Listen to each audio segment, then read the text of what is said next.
দুনিয়ায় যত ফাহিশ কাম আছে, আকাম আছে, সবগুলোকে দমন করে একমাত্র নামাজ। বলেন একমাত্র নামাজে নামাজিরে ঘুষ খাইতে দেয় না, নামাজে নামাজিরে সুদ খাইতে দেয় না, নামাজে নামাজিকে আইল ঠেলতে দেয় না। আল্লাহ মিথ্যে কথা কইছে? ভালো করে মনে রাখেন। নামাজে নামাজি মহিলারা মাথার কাপড় ফেলাতে দেয় না, নামাজে নামাজি মহিলাকে মুখ খোলা বোরকা পরতে দেয় না, নামাজে নামাজি মহিলাকে অকথ্য ভাষায় গালাগালি কাজাকাজি করতে দেয় না, নামাজে নামাজি মহিলাকে ফালতু কথা দিয়ে ফালতু ছবি দেখতে দেয় না, এর থেকে ঠেকাই ফেলে। কয় যে না মিথ্যে কথা হুজুর, আমাকে এই অফিসে তো সবচেয়ে বড় ঘুষখোর যেটা, ওটি তো এত বড় দাঁড়িয়ে নামাজ পড়ে কপালে হেলে টিক্কি হয়ে গেছে। আমার এক চাচা, সে তো সে ঘুষ, সে যে নামাজ উর নামাজ দেখেন না, ফেরেশতাকে নামাজ পড়ে, আবার আসরের পরে টেঙ্গি এক কান দিয়ে যাই আইল খুঁজে। সুবহানাল্লাহ, আছে না নাই? বুড়ো বুড়ো মানুষ, কাম নাই কাজ নাই, সংসার থেকে রিটায়ার্ড ছেলেরা Italy, Australia, France, Japan, German থাকে, আমেরিকা থাকে, বিদেশেতে বস্তা করে টাকা পাঠায়। ছেলেরা বুড়ো কালে বাপরে কইছে আব্বা জীবন ভরে বহুত খাটে খাচ্ছেন, এই বুড়ো কালে আর খাটা লাগবে না, এখন আপনারা টাকা দেবো, যা লাগবে বাজার ঘাটে যাবেন, কিনা কাটা করবেন, খাবেন দাবেন, তবলিগি সময় লাগাবেন, মসজিদে বেশি দেন, মাঠে যেন কোনোদিন আপনারা জাতি না দেয়। কিন্তু বুড়োর তো কৃষি ফ্যামিলির লোক, জীবন ভরে কৃষি কাজ করতে করতে অভ্যাস হয়ে গেছে, যতই কোটি কোটি টাকা দিক, ওই কুদা টেঙ্গি একখান নিয়ে ডাঙ্গায় না গেলি বাসে না, শখে জাতি হবেই হবে, কাছি একখান নিয়ে। কৃষক যারা আছে তারা কথা কর লাগে। আমিও কৃষি ফ্যামিলির ছেলে, বাপের সাথে কাজ করছি বিদায় এই ওয়াজের সিজন না থাকলে ওরা আমারও গার মধ্যে জ্বালা ঠেক, ঘাস কাটবো, বুই কোপাবো, এটা ওটা করবে, না হলে ভালো লাগে না। তো বিকেল বেলা আসরের নামাজ পড়িয়ে মাথায় পাগড়ি, তসবি এক গাছ হাতে, টেঙ্গি একখান নিয়ে যায় উনি, নামাজি মানুষ, আইল গাড়ি দেয়, আইল খসে, তা জিকিরের সাথে সুবহানাল্লাহ আলহামদুলিল্লাহ কোপে কোপে জিকির, কোপে কোপে জিকির। মাঝখান দিয়ে কত বোন একটা কোপ দেবে না, সব আইল গাড়ি দেবে, জমি বলাবে। 30 বছর পরে এই জমি যদি বুড়ো বেচার সিদ্ধান্ত নেয়, বুড়োরে বলবেন আপনার সাথে কিনা বেচার কন্ট্রাক্ট হয়েছে, কাকা জমি কি মাপে জপে ঠিক আছে? এই যে 10 কাঠা তো কইলেন, 10 কাঠা কি হবে না? কয় যে বাবা মাপতে যাইও না, ঠকে যাবা না, বলছি 10 কিনে নাও 10, 2 কাঠা বেশি ছাড়া কম হবে না। 30 বছর আইল খুঁজছি, লাস্টে যে জিকির ফিকিরে খুঁজছি, কবে কবে জিকির। তাহলে নামাজও পড়ে, আসরের নামাজের পরে আবার এই যে আইল খুঁজে, আপনি যদি বলেন যে আইল খুঁজা থেকে ঠেকায়, নামাজি মানুষ সুদে কারবার করে, আছে না নাই? আছে। হাজারে হাজার টাকা সাথে 1 মণ দান, এই সুন্নত জারি আছে না? হাজারে হাজার টাকা সাথে 1 মণ পিএস, এই সুন্নত জারি আছে। আবার নামাজি টাকা চাইতে যাবেন কর্জ, না তা পাবো কোয়ানে, কাকা কোনো উপায় নাই, আপনাকে বৌমা সিজারের রোগী, বাচ্চাটা নষ্ট হয়ে যাবে। বললাম না নাই নামাজ, এই যে টাকা নেই, এই মাত্র নামাজ পড়ে আসলাম, তুই বিশ্বাস করিস না, কোনো মতে সেও ছাড়ে নাই। কইলে একজনে থুয়ে গেছে 40,000 টাকা, সে আবার তার স্বভাব ভালো না, কিছু না দিলি তার দিকেই মানা হচ্ছে, একজনে থুয়ে গেছে ওনার কাছে। তুমি নামাজি মানুষ, আর একজনের ইন্টারেস্টের টাকা তোমার কাছে থুয়ে যায় কে?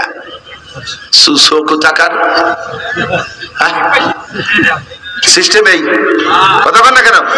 আবার নামাজ পড়ে মসজিদে, সিগারেটারি না সেক্রেটারি, সিগারেটারি, সিগারেটও খায়, সভাপতি, বড় বড় পদ দখল করো, নামাজও বড় আকামও করো, কেন?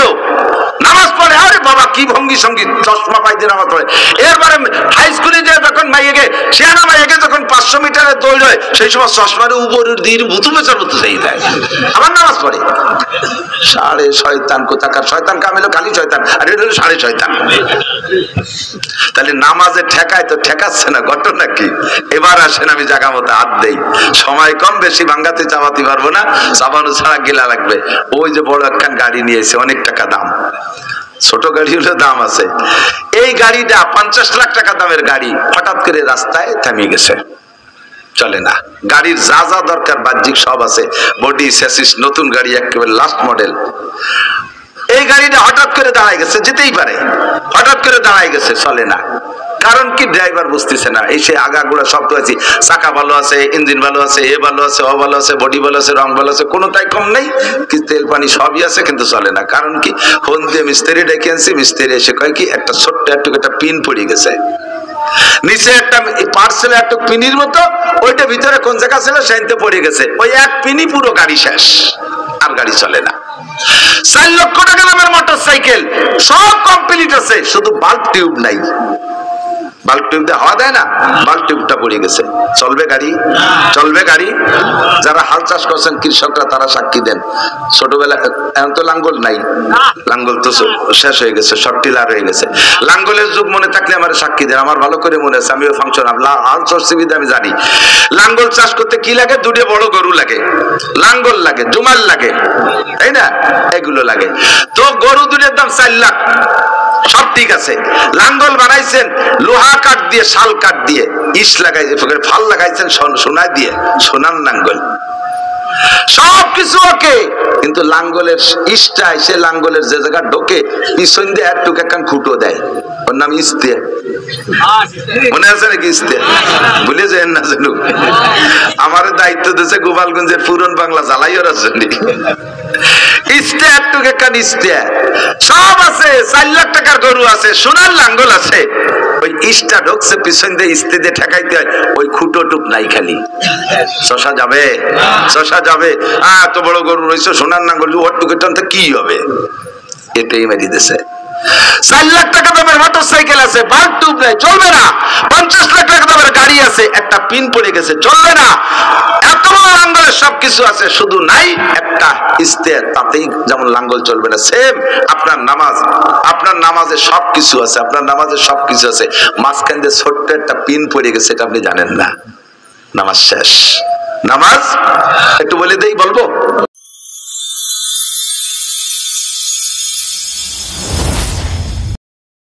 হারামখোর ইমাম চিন্তা করতে পারেন?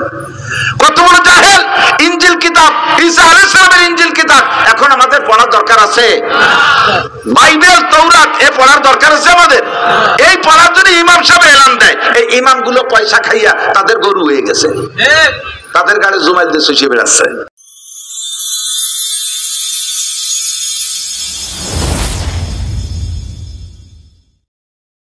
তো সব পুরো 30 পারা কোরআন শরীফ নবী আমাদের কাছে পুঙ্খানুপুঙ্খ পৌঁছে গেছে, এর মধ্যে একটু কম রাখে নাই, ঠিক কিনা? এবার এর মধ্য থেকে যে আয়াতগুলো আল্লাহ পাক রব্বুল আলামিন যে বিষয়গুলো বেশি প্রয়োজন মনে করছে, ওই জায়গা নবী পাক সাল্লাল্লাহু আলাইহি ওয়াসাল্লামকে অর্ডার করছে, এই কথাগুলো বলো, এই কথাগুলো বলো, এইগুলো বলো, বেশি বেশি বলো। এই বলরে আরবিতে কয় কুল, বলর আরবি কি? কুল মানে বলো। খুঁজে দেখবেন কোরআন শরীফের ভিতরে, এতদিন না খুঁজলে আজকে যে খুঁজবেন, অথবা গুগলে সার্চ দেন, আরবিতে লিখে লফজ কুল কাম মাররা ফিল কোরআন।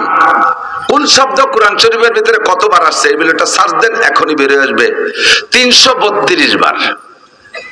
332টা বিষয় আল্লাহ পাকের কাছে অত্যন্ত গুরুত্বপূর্ণ, ভেরি ভেরি ইম্পর্টেন্ট। এজন্য নবী পাককে বলছে এগুলো বলো, এগুলো বলো। যেমন কুল আউযু বিরাব্বিন নাস, এই জায়গা কুল আছে। কুল আউযু বিরাব্বিল ফালাক, কুল আছে। কুল হুয়াল্লাহু আহাদ, কুল। কুল ইয়া আইয়ুহাল কাফিরুন, কুল আছে। কুল লাউ কানাল বাহরু মিদাদাল লিকালিমাতি রাব্বি লানাফিদাল বাহরু ক্বাবলা আন তানফাদা কালিমাতু রাব্বি ওয়ালাউ জিনা বিমিথলিহি মাদাদা। কুল কুল লাইন ইজতামাতিল ইনসু ওয়াল জিন কুল হাল ইয়াস্তাবিল লাযিনা ইয়ালামুনা ওয়াল লাযিনা লা ইয়ালামুন। এমন করে 332টা কুল আছে, যে বিষয়গুলো অতি জরুরি আল্লাহ নবীকে অর্ডার করছে, বলো। আমি তার থেকে একটা কুল বলছি, কুল হাল ইয়াস্তাবিল লাযিনা ইয়ালামুনা ওয়াল লাযিনা লা ইয়ালামুন। আপনারা বলেন, সাক্ষী দেন, জবাব দেন, শিক্ষিত মানুষ আর অশিক্ষিত মানুষ সমান হতে পারে? একটু বলেন না, পারে? পারে নার ভিতরে বেশ কম কি? শিক্ষিত মানুষের দাম বেশি না অশিক্ষিত মানুষের? মূর্খের দাম বেশি না শিক্ষিতর দাম বেশি? শিক্ষিতর দাম বেশি। আল্লাহ পাক বলেন, হাল ইয়াস্তাবিল আমা ওয়াল বাসির, চক্ষুওয়ালা আর অন্ধলোক, অন্ধলোক আর চক্ষুওয়ালা যেমন সমান হতে পারে না, জীবিত মানুষ আর মরা মানুষ, মরা মানুষ আর জীবিত মানুষ যেমন সমান হতে পারে না, জান্নেওয়ালা আর রাজান্নেওয়ালাও সমান হইতে পারে না। তোমাদের কাছে জিজ্ঞাসা করলে তোমরা বলবা শিক্ষা লাগে কোন সাগে? এই বছর বছর সার্টিফিকেট আর তৈরি ঘুরে বেড়ায়, কোন চাকরি হয় না, এ হরিয়ে লাভ কি? তার চাইতে সময় থাকতে কেন অটো কিনে চালালি বাড়ালো, 2-4 লাখ টাকা আগের থেকে কামাই করা যায়। তোমাদের কাছে জিজ্ঞাসা করলে তোমরা বলবা শিক্ষা দীক্ষার কোনো দাম নাই, টাকারই দাম, ধন দৌলতের দাম। তোমরা এমন জবাব দিতে পারো, এজন্য আল্লাহ পাক নিজেই জবাব দিয়ে দেয়। আল্লাহ অ্যানসার দিয়ে দিচ্ছেন, ইরফাইল্লাহুল্লাযীনা আমানু মিনকুম ওয়াল্লাযীনা উতুল ইলমা দারাজাত। আমি আল্লাহ পাকের কাছে গোটা মানব জাতির মধ্যে ওই মানুষগুলো সম্মানী। বলে ইরফাইল্লাহুল্লাযীনা আমানু, যারা ঈমানদার, যারা ঈমানদার, বলেন যারা, তাদের দাম আল্লাহর কাছে অনেক বেশি। কত বেশি? সারা পৃথিবীর যত বেঈমান রাজা আছে, সারা পৃথিবীর যত বেঈমান প্রেসিডেন্ট আছে, প্রধানমন্ত্রী আছে, সারা দুনিয়ার সমস্ত বেঈমান এমপি মন্ত্রী যত আছে, সারা দুনিয়ার সমস্ত বেঈমান শিক্ষিত যত আছে, সবগুলোকে উঠাইয়া এক পাল্লায় রাখবেন, দাড়িপাল্লার এক পাল্লায় রাখবেন। আর আপনাদের এই গ্রামের, এই নহাটা গ্রামের একেবারে নিতান্ত ফেলাই নিয়ে একটা মানুষ, ওই লোকটা কলেমা পড়ছে লা ইলাহা ইল্লাল্লাহু মুহাম্মাদুর রাসূলুল্লাহ, এই কলেমা পড়া ফকির মানুষটারে আরেক পাল্লায় রাখবেন। আল্লাহ পাক রব্বুল আলামিন বলেন, সারা দুনিয়ার সবাই রে যে পাল্লায় রাখছো, তার চেয়ে আমার ফকিরের পাল্লার ওজন বেশি। বর্তমানে দুনিয়া আছে না ধ্বংস হয়ে গেছে? কথা বলেন, আছে? এটা দুনিয়া বর্তমানে আছে, খুব ডেভেলপ ভাবে আছে, খালি প্রযুক্তি আর প্রযুক্তি। ডবল রাস্তা, তিন ডবল, দোতলা, তিনতলা রাস্তা। আগে আমাকে কুটিকালে এক গলি মাইনি নিয়ে কঠিন ছিল না, রাস্তা আবার দোতলা তিনতলা করে উঠে। তো কোনটাতে চলে আর কোনটা তলে পড়ি, তাই এটা ভয় ছিল না। ঢাকা শহরে যাইবেন, ফ্লাইওভার একতলা, দোতলা, তিনতলা রাস্তা। বাঙ্গার মোড়ে যাবেন, যাইয়া রাতের বেলা, দিনের বেলা হারায় যাবেন ঘুরতি ঘুরতি, কুলিয়া সুরের মতো। কুলিয়া সুর যদি পেঁয়াজ খাইয়ে যায়, তখন বাইরেও নিয়ে জানো লাবুদু মা তাবুদু লাবুদু মাহবুদু লাবুদু মা তাবুদু, এর মধ্যে খালি ঘুরতি তারে তাই বাঙ্গার মোড়ের পেঁয়াজ।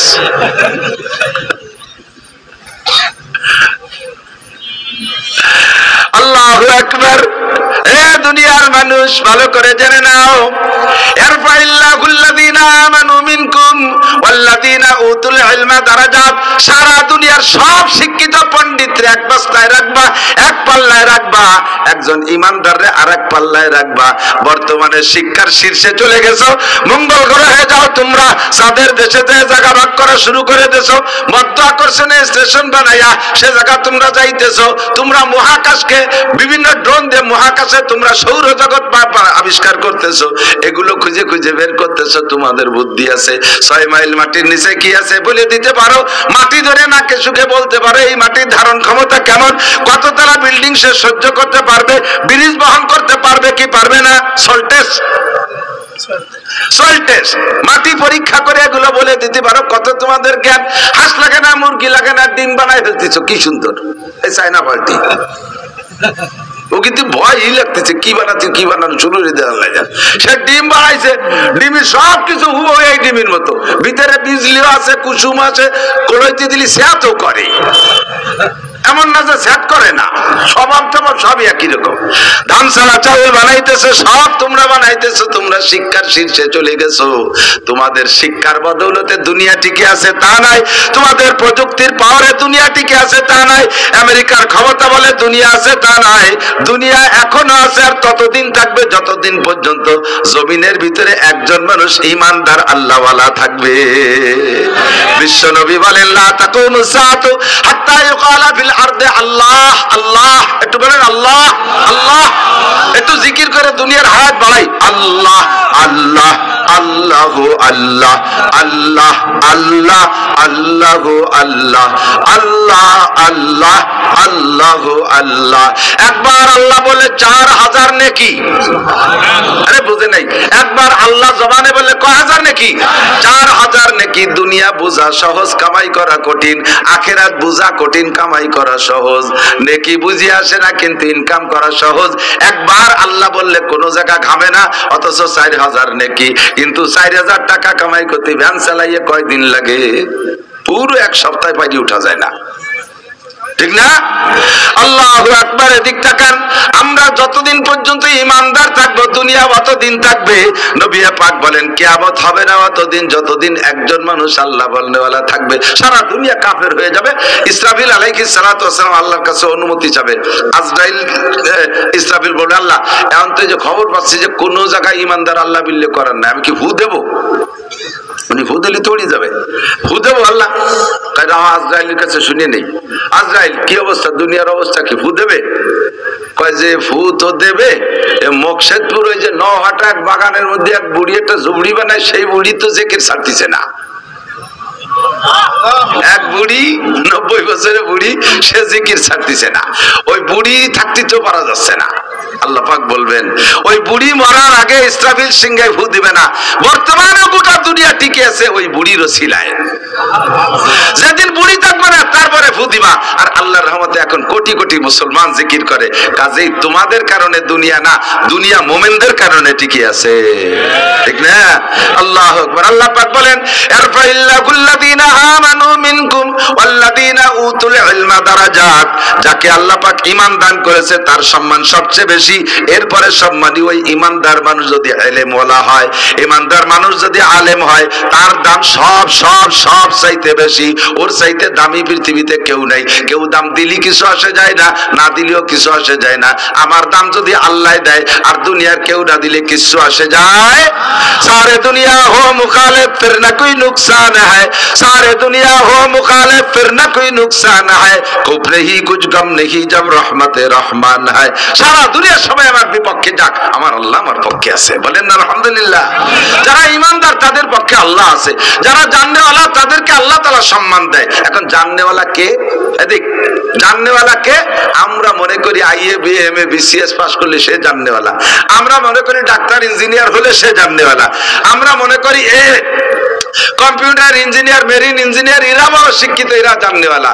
আর যারা এই মৌলবি টৌলবি এই দেখি মৌলবি বেশকি মারে কি মৌলবি কি জানে? তুমি জেনে নাও সারা দুনিয়ার যত জাগতিক সার্টিফিকেট আছে একটা সার্টিফিকেট বিশ্বনবী সই করবে না।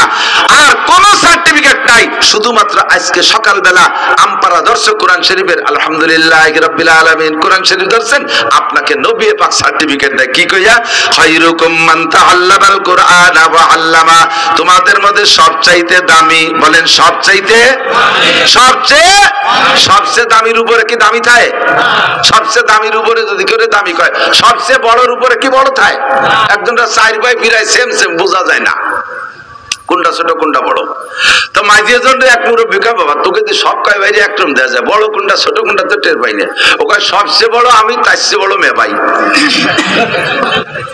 সবচেয়ে বড় আমি, তার চেয়ে বড় মেয়ে ভাই। ওরা আবার না কয়া ভাই, তুই যদি সবচেয়ে বড় হয় তার চেয়ে বড় মেয়ে ভাই থাকে কি রে?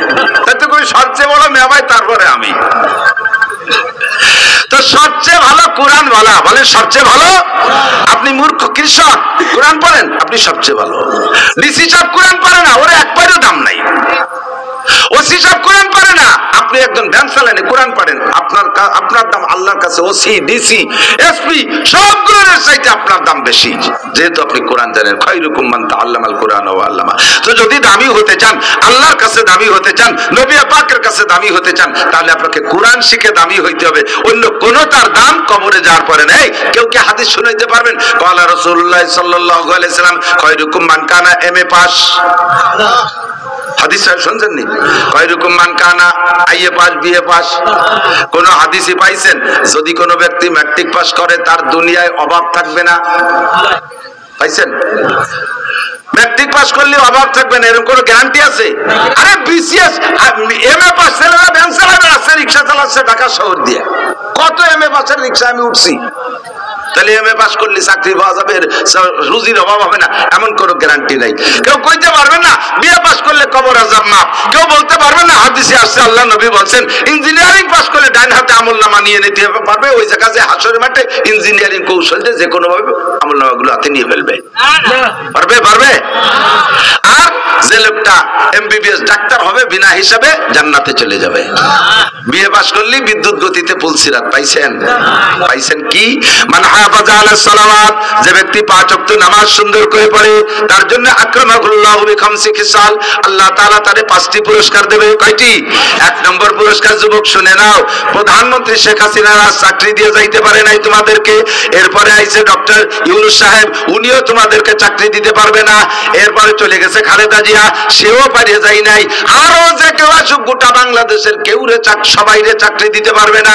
হাতে গোনা কয়েকটা ভ্যাকান্সি সরকারি, সেই কয় জায়গা কয়জনরে দেওয়ার পরে কোটি কোটি বাঙালি যাবা কোন জায়গায়?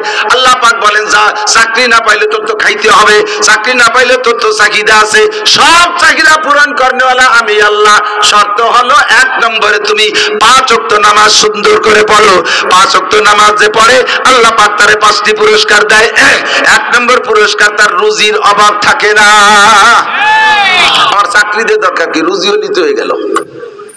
কতক্ষণ মসজিদের ইমাম সাহেব কোন মতে একটু কিরাতখানায় পড়ছে, আইএ বিএ এমএ কোনো সার্টিফিকেট নাই, কোন মতে কিরাতটা শুদ্ধ মসজিদের ইমামতি করে, তার রুজির অভাব আছে? 30 বাড়ি 30 দিন খায়। লজিং 30 বাড়ি না, বাড়ি বাড়ি, যে বাড়ি যেদিন খায় সেই বাড়ি আল্লাহ সেদিন ভালো খায়। মহিলা স্বামীরে বলেছে, হুজুর মাসে একটা দিন মোটে তুমি যেন পোল্ট্রি ফাঙ্গাস নিয়ে এসো না, 2 কেজি গরুর গোস্ত নিয়ে এসো, সাথে আমরাও খাবার নিয়ে একটু দেশি মুরগি নিয়ে এসো, আর বিনির কই আনো, যেন ওই যে ফার্মের কই আনিও না, পারলে 2-4টে শিঙ্গি মাছ নিয়ে এসো, ডিম জোগাড় করবানি আমি। সব দিয়ে দিচ্ছে, ডিম ও ডিম। আরে বাবা কাকি এত বড় ডিম দিয়ে 1 ডিম পাতে 2 মুরগি লাগে, এত বড় ডিম কোয়ানে ভাই, দেশি মুরগির ডিম। এই সংগ্রহ করে হুজুরে প্রত্যেকে ডেলি খাওয়ায় ভালো ভালো, 30 দিন 30 বাড়ি খাইয়ে দেয়। আমার মতো শূন্য হুজুর বুড়ি ছেড়ে দিছে। পোশাকও খারাপ না, 1000-1200 টাকা দামের লুঙ্গি পরে, আর এই ফাও কাপড়ের রুমাল এ আছে 20-22 কেন। মহল্লায় যারা বিদেশ থাকে প্রত্যেকে হুজুরে দেয়। আমার তো বেঁচে থাকার খাওয়া আর এই পোশাক আশাক, এরপরে আমার কি দরকার আছে? কোটি কোটি টাকার মালিক হয়ে কি হবে? 1000 কোটি টাকার মালিক বাংলাদেশের, ভালো এক কোটিপতি, নাম কব না এখন, সবাই বলে চিনে ফেলবে। এমন একজনের বক্তব্য আমি নিজ কানে শুনেছি। উনি বলেন অ্যারেস্ট হওয়ার পরে যে তোমরা আর কেউ ছাড়ো না, ছাড়ো আমারে ছাড়িয়ে দাও, আমার 80,000 কর্মচারীরে বেতন দিতে হয়,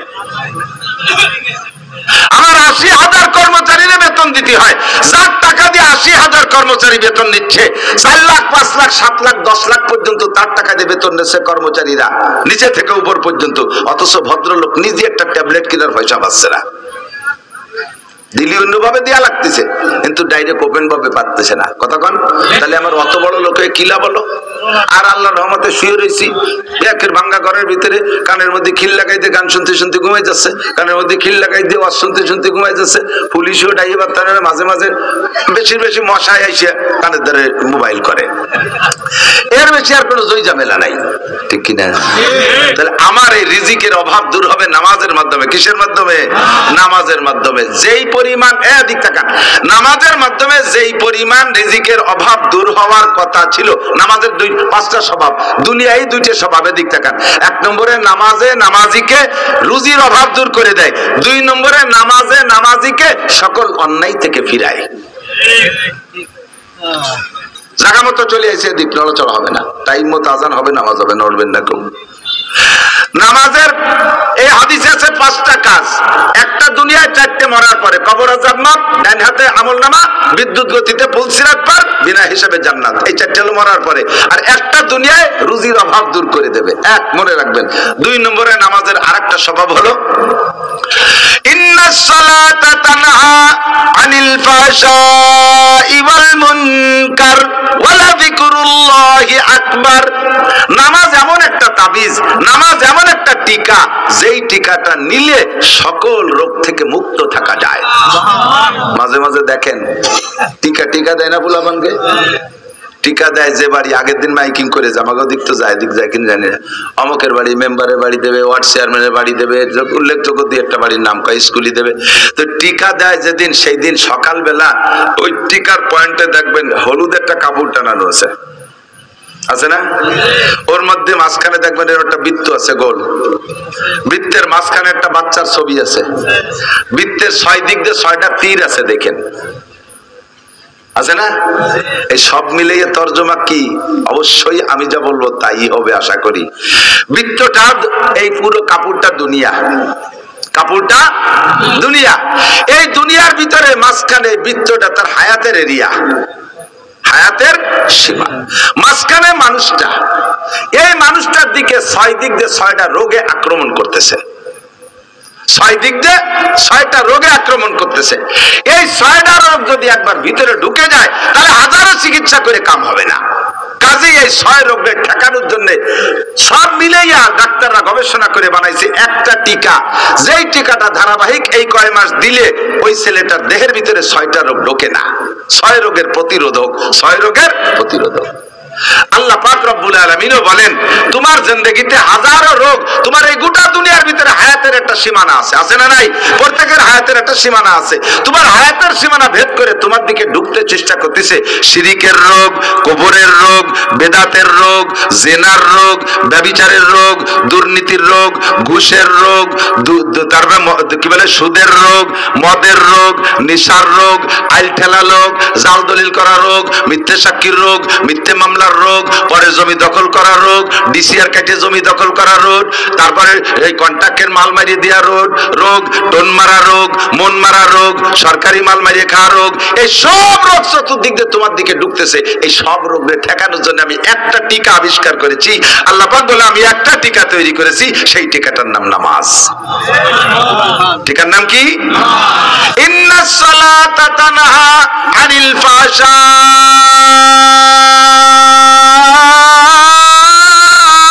ওয়াল মুনকার। ভাষারে টানসিকেন সারা দুনিয়ার যত আকাম আছে সব নিয়েছি ভিতরে। দুনিয়ার যত ফাহিশ কাম আছে, আকাম আছে, সবগুলোকে দমন করে একমাত্র নামাজ। বলেন একমাত্র নামাজে নামাজিরে ঘুষ খাইতে দেয় না, নামাজে নামাজিরে সুদ খাইতে দেয় না, নামাজে নামাজিকে আইল ঠেলতে দেয় না। আল্লাহ মিথ্যে কথা কইছে? ভালো করে মনে রাখেন।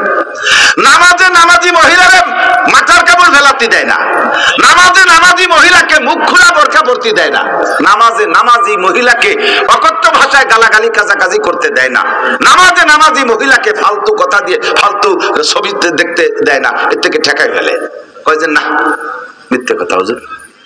আমাকে এই অফিসে তো সবচেয়ে বড় ঘুষখোর যেটা, ওটি এত বড় দাঁড়িয়ে নামাজ পড়ে কপালে হেলে টিক্কি হয়ে গেছে। আমার এক চাচা, সে তো সে ঘুষ, সে যে নামাজ, ওর নামাজ দেখেন না, ফেরেশতাকে নামাজ পড়ে, আবার আসরের পরে টেঙ্গি এক কান দিয়ে যাইয়া আইল খুঁজে। সুবহানাল্লাহ, আছে না নাই? বুড়ো বুড়ো মানুষ, কাম নাই কাজ নাই, সংসার থেকে রিটায়ার্ড ছেলেরা ইটালি, অস্ট্রেলিয়া, ফ্রান্স, জাপান থাকে, আমেরিকা থাকে, বিদেশেতে বস্তা করে টাকা পাঠায়। ছেলেরা বুড়ো কালে বাপরা কইছে আব্বা জীবন ভরে বহুত খাটে খাচ্ছেন, এই বুড়ো কালে আর খাটা লাগবে না, এখন আপনারা টাকা দেবো, যা লাগবে বাজার ঘাটে যাবেন, কেনাকাটা করবেন, খাবেন দাবেন, তবলিগে সময় লাগাবেন, মসজিদে বেশি দেন, মাঠে যেন কোনোদিন আপনারা জাতি না দেয়। কিন্তু বুড়োর তো কৃষি ফ্যামিলির লোক, জীবন ভরে কৃষি কাজ করতে করতে অভ্যাস হয়ে গেছে, যতই কোটি কোটি টাকা দিক ওই কুদা টেঙ্গি একখান নিয়ে ডাঙ্গায় না গেলি বাসে না, শখে জাতি হবেই হবে, কাছি একখান নিয়ে। কৃষক যারা আছে তারা কথা কর লাগে। আমিও কৃষি ফ্যামিলির ছেলে, বাপের সাথে কাজ করছি বিদায় এই ওয়াজের সিজন না থাকলে আর আমারও গার মধ্যে জ্বালাটে, ঘাস কাটবো, বুই কোপাবো, এই এটা ওটা করবো, এ না হলে ভালো লাগে না। তো বিকেল বেলা আসরের নামাজ পড়িয়ে মাথায় পাগড়ি, তসবি এক গাছ হাতে, টেঙ্গি একখান নিয়ে যায় উনি, নামাজি মানুষ, আইল গাড়ি দেয়, আইল খসে, তার জিকিরের সাথে সুবহানাল্লাহ আলহামদুলিল্লাহ কোপে কোপে জিকির, কোপে কোপে জিকির। মাঝখান দিয়ে কত বোন একটা কোপ দেবে না, সব আইল গাড়ি দেবে, জমি বলাবে। 30 বছর পরে এই জমি যদি বুড়ো বেচার সিদ্ধান্ত নেয়, বুড়োর বলবেন আপনার সাথে কিনা বেচার কন্ট্যাক্ট হয়েছে, কাকা জমি কি মাপে জপে ঠিক আছে? এই যে 10 কাঠা তো কইলেন, 10 কাঠা কি হবে না? কয় যে বাবা মাপতে যাইও না, ঠকে যাবা না, বলছি 10 কিনে নাও 10, 2 কাঠা বেশি ছাড়া কম হবে না। 30 বছর আইল খুঁজছি, লাস্টে যে জিকির ফিকিরে খুঁজছি, কবে কবে জিকির। তাহলে নামাজও পড়ে, আসরের নামাজের পরে আবার এই যে আইল খুঁজে, আপনি যদি বলেন যে আইল খুঁজা থেকে ঠেকায়, নামাজি মানুষ সুদে কারবার করে, আছে না নাই? আছে। হাজারে হাজার টাকা সাথে 1 মণ দান, এই সুন্নাত জারি আছে না? হাজারে হাজার টাকা সাথে 1 মণ পিএস, সুন্নাত জারি আছে। আবার নামাজি টাকা চাইতে যাবেন কর্জ না, টাকা পাবো কোয়ানে? কাকা কোনো উপায় নাই, আপনাকে বৌমা সিজারের রোগী, বাচ্চাটা নষ্ট হয়ে যাবে।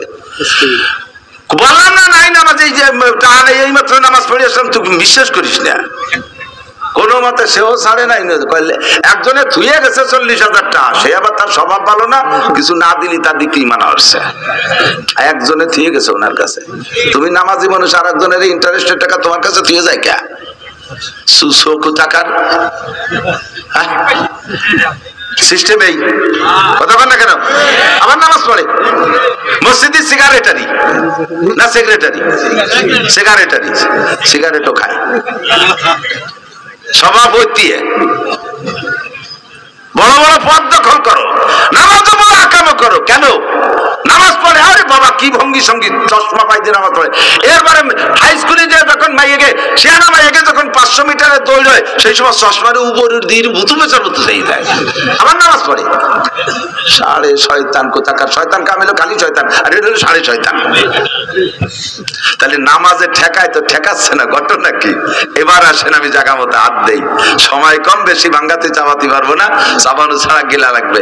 ওই যে বড় একখান গাড়ি নিয়েছে, অনেক টাকা দাম, ছোট গাড়ি হলে দাম আছে। এই গাড়িটা 50 লাখ টাকা দামের গাড়ি, হঠাৎ করে রাস্তায় থেমে গেছে, চলে না। গাড়ির যা যা দরকার বাহ্যিক সব আছে, বডি স্যাসিস, নতুন গাড়ি, একেবারে লাস্ট মডেল। এই গাড়িটা হঠাৎ করে দাঁড়ায় গেছে, যেতেই পারে, হঠাৎ করে দাঁড়ায় গেছে, চলে না। কারণ কি? ড্রাইভার বুঝতেছে না। এই সে আগাগোড়া সব তো আছে, চাকা ভালো আছে, ইঞ্জিন ভালো আছে, এ ভালো আছে, ও ভালো আছে, বডি ভালো আছে, রং ভালো আছে, কোনো তাই কম নেই, কি তেল পানি সবই আছে, কিন্তু চলে না। কারণ কি? ফোন দিয়ে মিস্ত্রি ডেকে আনছি, মিস্ত্রি এসে কয় কি একটা ছোট্ট একটা পিন পড়ে গেছে, নিচে একটা পার্সেল একটা পিনির মতো, ওইটা ভিতরে কোন জায়গা ছিল সেইতে পড়ে গেছে, ওই এক পিনি পুরো গাড়ি শেষ, আর গাড়ি চলে না। 4 লক্ষ টাকা দামের মোটর সাইকেল, সব কমপ্লিট আছে, শুধু বাল্ব টিউব নাই। বাল্ব টিউব দিয়ে হাওয়া দেয় না, বাল্ব টিউবটা পড়ে গেছে। চলবে গাড়ি? চলবে গাড়ি? যারা হাল চাষ করছেন কৃষকরা, তারা সাক্ষী দেন। ছোটবেলা এখন তো লাঙ্গল নাই, লাঙ্গল তো শেষ হয়ে গেছে, শর্ট টিলার হয়ে গেছে। লাঙ্গলের যুগ মনে থাকলে আমার সাক্ষী দেন, আমার ভালো করে মনে আছে, আমিও ফাংশন হাল চষছি বিধে আমি জানি। লাঙ্গল চাষ করতে কি লাগে? 2টা বড় গরু লাগে, লাঙ্গল লাগে, জুমাল লাগে, তাই না? এগুলো লাগে। তো গরু 2টার দাম 4 লাখ, সব ঠিক আছে। লাঙ্গল বানাইছেন লোহা কাঠ দিয়ে, শাল কাঠ দিয়ে, ইস লাগাইছে, ফাল লাগাইছেন সোনা দিয়ে, সোনার লাঙ্গল, সবকিছু ওকে। কিন্তু লাঙ্গলের ইস্টা এসে, লাঙ্গলের যে জায়গা ঢোকে পিছন দিয়ে একটু একখান খুঁটো দেয়, ওর নাম ইস্তে। মনে আছে নাকি ইস্তে? ভুলে যান না যেন। আমার দায়িত্ব দিয়েছে গোপালগঞ্জের পুরন বাংলা জ্বালাইয়ের জন্য। ইস্তে একটু একখান ইস্তে সব আছে, 4 লাখ টাকার গরু আছে, সোনার লাঙ্গল আছে। ওই ইস্টা ঢুকছে পিছন দিয়ে, ইস্তে দিয়ে ঠেকাইতে হয়, ওই খুঁটো টুক নাই, খালি শশা যাবে, শশা যাবে। এত বড় গরু রয়েছে, সোনার নাঙ্গল, ওর টুকে টানতে কি হবে? এটাই মেরি দিছে। 4 লাখ টাকা দামের মোটর সাইকেল আছে, বাল্ব টিউব নাই, চলবে না। 50 লাখ টাকা দামের গাড়ি আছে, একটা পিন পড়ে গেছে, চলবে না। এত বড় লাঙ্গলের সবকিছু আছে, শুধু নাই একটা ইস্তে, তাতেই যেমন লাঙ্গল চলবে না। সেম আপনার নামাজ, আপনার নামাজে সবকিছু আছে, আপনার নামাজে সবকিছু আছে, মাঝখান দিয়ে ছোট্ট একটা পিন পড়ে গেছে, এটা আপনি জানেন না, নামাজ শেষ। নামাজ একটু বলে দেই, বলবো? এই যে কথাটা বলবো, এর একটা কথার দাম 60 বছর না, 60 লক্ষ বছর নফল নামাজ ও রোজার চাইতে দামি। আপনার কেন নামাজ আপনারা ফিরাই না? নামাজ পড়ার পর আপনার অভাব কেন যায় না? নামাজ পড়ার পরে কেন রুজির বরকত আসে না? আপনার দুর্নীতি কেন, দুর্যোগ কেন যায় না? দুরবস্থা কেন যায় না? আপনার কেউ অন্যায় থেকে কেন ফিরাতে পারে না নামাজে? আপনি আগে দেখেন আপনার নামাজটার কি অবস্থা। অজু বানাইছেন, টেপের নিচে পা পাইতে দিয়ে টেপ ছাড়িয়ে দিয়েছেন, পাউ দিয়ে পাউরে ডলিয়ে টলিয়ে এসে দাঁড়াইছেন, 2 আঙ্গুলের সিপার ভিতরে শূন্য রয়েছে, পিন পড়ে গেছে। নামাজের এই নামাজ হয় নাই। নামাজ যদি এই অবস্থা হয়, তাহলে সেই নামাজে তো আপনার অন্যায় থেকে ফিরেবে না, সেই নামাজে তো আপনার রুজি দেবে না। তার আগে আপনি পবিত্রতার ভিতরে যাইয়া 90% পাবলিক, 90% নামাজি পাবলিক পেশাবে ঢিলা ব্যবহার করে না। বদনাটা নিয়ে যে জায়গায় কাজ করে দিয়ে 2 আইটি চলে আসে। আটা দেওয়ার পরে যে 2 ফুট পড়লো, তা গেল কোহালে? সে জায়গা কি বালতি পাতা আছে? গায়ে লাগছে আর কাপড়ই লাগছে। কোন কোন জায়গা গায়ে লাগছে আর কাপড় লাগছে। নামাজের ফরজ 13টি, জোরে বলেন কয়টি? 1 নম্বরে শরীর পাক, বলেন। 2 নম্বরে কাপড় পাক। 3 নম্বরে নামাজের জায়গা পাক। 4 নম্বরে সতর ডাকা। ঠিক আছে? কত দূর যায় আর একটা হলো তো মুখে তাকবীরে তাহরিমা বলা, বলেন তাকবীরে তাহরিমা বলা। এইগুলো সব ফরজ। আপনার পেশাবে ঢিলা ব্যবহার না করার কারণে পুরুষদের 1 নম্বর ফরজ আর 2 নম্বর ফরজ মাইর খাইছেন। আপনার তো জানা নাই কোন ফাঁকে পিন পড়ে গেছে, ওযু বানাইছেন সুন্দর করে, কিন্তু কাপড় আর আপনার শরীর নাপাক হয়ে রয়েছে। ওই 2 ফোঁটা পেশাব লাইগা সকালে 2 ফোঁটা, ঘন্টার 1 ঘন্টা পর আর 2 ফোঁটা, তারপরে আবার 2 ফোঁটা, ডেলি 5-6 বার পেশাব করেছেন। আর এই 5-6 বার 2 ফোঁটা করে লেগে গেছে। আপনার আপনার শরীর নাপাক, কাপড় নাপাক, বলেন আপনার নামাজ হইছে নাকি? আর নামাজ যদি না হয় 13টা ফরজের একটা ফরজ যদি ইচ্ছায় হোক আর অনিচ্ছায় হোক ছুটে যায়, নামাজ হয় নাই। আর যেই নামাজ হয় নাই ওই নামাজের কোনো পুরস্কারও তুমি পাবা না, বরঞ্চ বিপরীত তিরস্কার পাইবা। 1 ওয়াক্ত নামাজ যদি মোটেই না পড়ো বান্দা, তাহলে এই 1 ওয়াক্ত নামাজ যদি তুমি জীবনেও না পড়ো, 1 ওয়াক্ত নামাজ ছেড়ে দিছো, ওইটা ছুটে গেছে, কোনোদিন পড়ে দাও নাই, তার বিনিময়ে তোমাকে 200 কোটি, আরো 30 কোটি, আরো 40 লক্ষ বছর জাহান্নামে পোড়া লাগবে। 1 ওয়াক্ত নামাজ যদি না পড়ো, 230 কোটি 40 লক্ষ বছর জাহান্নাম। আল্লাহর কসম, আল্লাহর কসম, নবী যদি সত্য হয় তাহলে আমার ওয়াজও সত্য। ও দোস্ত রে, আপনি নামাজ পড়ার পরে যদি আপনার নামাজ না হয়, নামাজ পড়ার পরে যদি নামাজ না হয়, তাহলে একই পরিমাণ শাস্তি পাইবেন, একটুও কম হবে না। আর আপনার নামাজ হয় নাই, পেশাবে ঢিলা ব্যবহার করেন নাই, এর কারণে শরীর না পাক, কাপড় না পাক, ছোট্ট পিন পড়ে গেছে, গাড়ি অচল। 2 নম্বর আয়াত, তালবি আলিমরা মনে রাখো, এই বাসটিয়া সেদিনকে কোন জায়গায় আসলাম না, মহারাজপুর, ওই দিন দেখলাম, বলছিলাম ও সেদিন, এই পাশ দিয়ে, আমাদের এই পাশ দিয়া, এটা পূব দিক নাকি? হ্যাঁ, 7 পাড় জলিল পাড় বলতো, এদিক না, এদিক, আরো কোটালি পাড়া দিয়ে এদিক, এই দক্ষিণ দিক, এই এলাকা থেকে এক গাদি বই নিয়ে আইছে। মসজিদে ইমাম সাহেব, মসজিদের ইমাম, সে মাইকে এলান দেয়, আমার বাড়ি ইনজিল শরীফ পড়া হবে, আপনারা আসবেন। কত বড় হারামখোর ইমাম, চিন্তা করতে পারেন? কত বড় জাহেল! ইনজিল কিতাব, ঈসা আলাইহিস সালামের ইনজিল কিতাব এখন আমাদের পড়ার দরকার আছে? বাইবেল, তৌরাত, এ পড়ার দরকার আছে আমাদের? এই পড়ার জন্য ইমাম সাহেব এলান দেয়। এই ইমামগুলো পয়সা খাইয়া তাদের গরু হয়ে গেছে, তাদের গাড়ি জুমাইল দিয়ে শুষে বেড়াচ্ছে। সাধারণ আলেমরা ভালো করে লক্ষ্য করো, ইমান বিধ্বংসী শয়তান ঢুকে গেছে আমাদের ভিতরে। এই জন্য সব কথা খেয়াল করতে হবে। মুসল্লিদেরকে ডাইকা এই মশালা কর, শুক্রবারে তুমি লম্বা লম্বা সিঁড়ি ভরাদের কিসসা, হাওয়া আদমের গল্প, ইব্রাহিম ইসমাইলের গল্প শুনে লাভ নাই, ওর ভিতরে কোনো মশালা নাই, ও শুনে কোনো লাভ নাই, ও শুনে কোনো লাভ নাই। এই মশালাগুলো পড়াও। মুসল্লিরা নামাজের মশালা জানে না। ইমাম সাহেব যখন তাকবীরে তাহরিমা দেবে, আল্লাহু আকবার কবে, কানে আল্লাহু আকবার বলবে না? আপনারা মুসল্লিরা, আপনাদেরও মুখে আল্লাহু আকবার বলা ফরজ। আমি সচক্ষে দেখেছি, দেখি পাবলিক মুসল্লি মনে করে কানে হাত দিয়া ফরজ, মুখে আল্লাহু আকবার তো হুজুর কইছে, আমার তো আর কোয়া লাগবে না, মুখ বন্ধ রে মুতুইয়ে দাঁড়ায় রয়েছে উপর দিক চাইয়া, মুখে আল্লাহু আকবার বলে নাই। ইমাম আল্লাহু আকবার বলার পরে সাথে সাথে আপনারও আল্লাহু আকবার বলা ফরজ। আপনি যদি মুখে আল্লাহু আকবার না বলে শুধু কানে হাত দিয়ে সানা বাঁধেন, আপনার নামাজ হয় নাই। আপনি তো মনে করছেন নামাজ পড়ছি, নামাজের পরে লাখ লাখ টাকা এসে যাবে, সে পয়সা করে চাইলে নেওয়া আসে না, হুজুর যা করলো আল্লাহ যা করলো, তো মিথ্যে কথাই কইছে। নামাজে বলে রুজির বরকত, তাই তো আগেও যা ছিল এখনো তাই, তা কি হলো তাই বলিয়া কোনো ফায়দা পাচ্ছেন না, বিদায় আগে না পড়ছিলাম ভালো হয়েছিল, পড়িও কোনো উন্নতি নেই, ও পড়বো না, কারণ সে নামাজই তো আপনার হচ্ছে না, তার থেকে ফায়দা পাবেন কি? কতক্ষণ? তাহলে আজকে মাসালা বুঝে নেন। ইমাম আল্লাহু আকবার বলার সাথে সাথে পিছনে পিছনে মুসল্লিরাও কি বলবে? আল্লাহু আকবার। প্রথম তাকবীর বলা ফরজ, এরপরে উঠতে বসতে যে তাকবীর, এগুলো বলা সুন্নাত। আপনিও বলবেন মুখে মুখে, কেন বলবেন না? আল্লাহর নাম না, কেন বলবেন না? ফাঁকে এর মধ্যে ছোট্ট সিকুন পিন মশলাটা করে দিয়ে দিক দেখান। ইমাম সাহেব বড় জামাত নিয়ে বসে দাঁড়াইছে, ইমাম সাহেব একটু টেনে বলছে আল্লাহু আকবার, সময় লাগছে না? ইমাম আল্লাহ টানতেছে আর আর আপনি ভাকে শটে মারি দিয়েছেন আল্লাহু আকবার। ইমামের আল্লাহু আকবারের আগে যদি আপনার আল্লাহু আকবার শেষ হয়ে যায়, আপনি ওই নামাজে জয়েন্ট সহি হই নেই। ইমাম সহ অন্যদের নামাজ হবে, আপনার নামাজ হবে না। কাজেই আপনি নামাজের পরে কোনো পুরস্কার দুনিয়াও পাবেন না, আখিরাতেও পাবেন না। নামাজের থেকে যা পাওয়ার দরকার ছিল তার যে ক্রিয়া, কিচ্ছুই আপনি পাচ্ছেন না। কথা কি বোঝা গেছে? নামাজের এই জাতীয় মাসালা যে কত রয়েছে, ইমাম সাহেব, এই উলামায়ে কিরামরা খেয়াল করেন, উলামায়ে কিরামরা খেয়াল করেন, যারা নামাজ পড়ার মাঝে মাঝে ইমাম সাহেবরা খেয়াল করবেন। মহিলাদের কথা বলবো, মহিলা মাদ্রাসাতে উন্ডা একটু পাবে, তাতে উন্ডা বেশি দেশে বলবানি দাঁড়ান। এদিক ইমাম সাহেবরা কিরাতের মাসালা শুনতেছে সবাই? কিরাত কিরাত ইমাম সাহেবরা কিরাত পড়বেন, কিরাতটা লক্ষ্য করে পড়বেন। ইমাম সাহেবরা কিরাত পড়বেন, সূরা ফাতিহা পড়বেন, প্রত্যেকটা আয়াতে ছেড়ে ছেড়ে দিয়ে পড়বেন। একটা আয়াত ছেড়ে দেবেন, আল্লাহ তাআলা একটা জবাব দেয়। আপনি যখন পড়বেন আলহামদুলিল্লাহি রাব্বিল আলামিন, আল্লাহ খুশিতে হামিদানি আব্দি, আমার বান্দা আমাকে প্রশংসা করেছে, এই কথাটা আল্লাহ কয়। আর রহমানির রহিম,